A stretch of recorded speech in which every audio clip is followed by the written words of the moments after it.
حضور یہ ایک سوال ہے کہ بہت سادہ لوگ جو عام مسلمان ہیں وہ یہ حدیث بیان کرتے ہیں کہ حضرت صلی اللہ علیہ وسلم نے فرمایا کہ میری امت وہ ہوگی جو میری اور میرے صحابہ کی پیروی کرے گی، اور اس میں وہ یہ داخل کر دیتے ہیں کہ جیسے آپ سنت پر عمل کریں، داڑھی لمبی ہو، مونچھیں چھوٹی ہوں، آپ کی شلوار جو ہے وہ ٹخنے سے اوپر ہونی چاہیے، اور اس طرح کی مسواک باقاعدگی سے کرتے ہوں، تو اس طرح کا فرقہ کہاں موجود ہے، اور یہ کیا یہ صحیح لیتے ہیں؟ یہ عام طور پر اہل حدیثوں میں اس قسم کے لوگ ملتے ہیں کثرت سے، مگر وہ چھوٹی سی عمر رہے گی بالکل.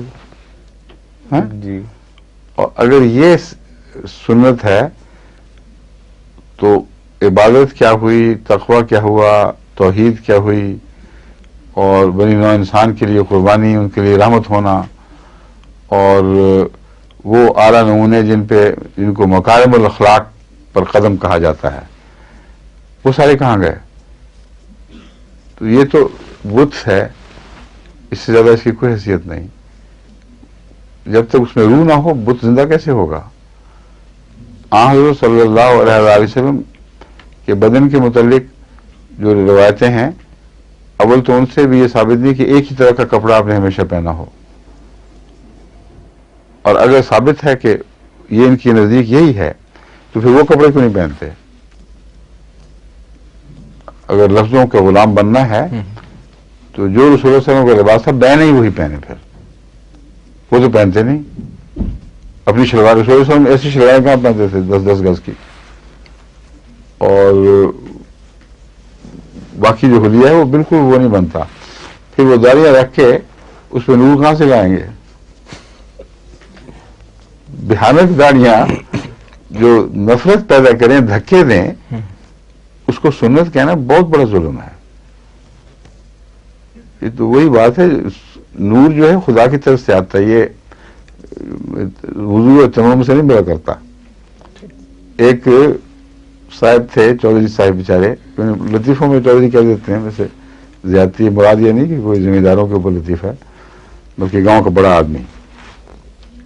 اس نے ایک دفعہ ایک اس سے مراسی سے سوال کیا کہ کہتے ہیں نور بڑا اترتا ہے آسمان سے اور وضو وغیرہ کریں، میں نے سنا ہے کہ نور پیدا ہو جاتا ہے، تو یہ ٹھیک بات ہے، کیا کرنا چاہیے؟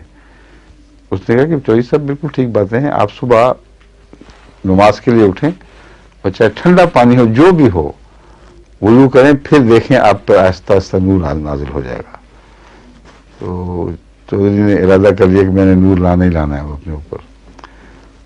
وہ اٹھا، سخت سردی تھی، برا حال، اور ہمت نہ پڑے، بار بار کوشش کرے میں کرنے بات نہیں. تو اس نے کہا چلو تیمم کر لیتے ہیں، کچھ تو نور آئے گا. اور الٹا توا پڑا ہوا تھا، اس پہ اس نے ہاتھ مارے، باہر نکلا تو آگے براسی صاحب ان کے استقبال کے لیے کھڑے تھے. تو اس نے کہا کیوں، کیسا ہے نور؟ اس نے کہا نور آیا پر کالی گھٹا کی طرح ہے. بڑا نور آیا، کالی گھٹا بن کے آیا.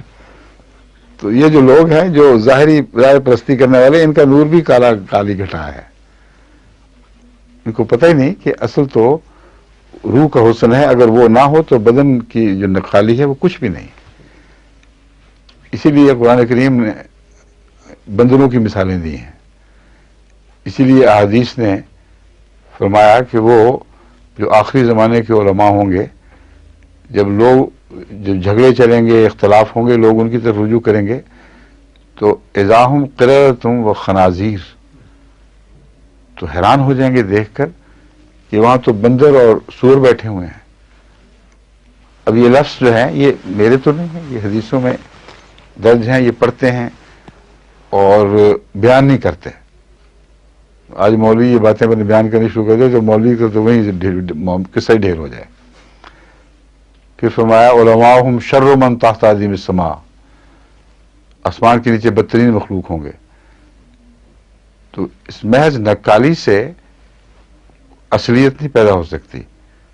اور بندر کا ذکر ان معنوں میں ہے کہ بندر بعض دفعہ انسان بنتا ہے، یعنی اس کو بنایا جاتا ہے، اس کی طبیعت میں بھی نقالی ہے، اس کا اروڑا مارے تو آگے سے وہ پھل بھی توڑ کے پھینکنا پڑے تو کچھ مارے گا ضرور. تو یہ بندر کی صفت ہے کہ وہ نقالی کرتا ہے انسان کی، وہ انسان نہیں بن سکتا.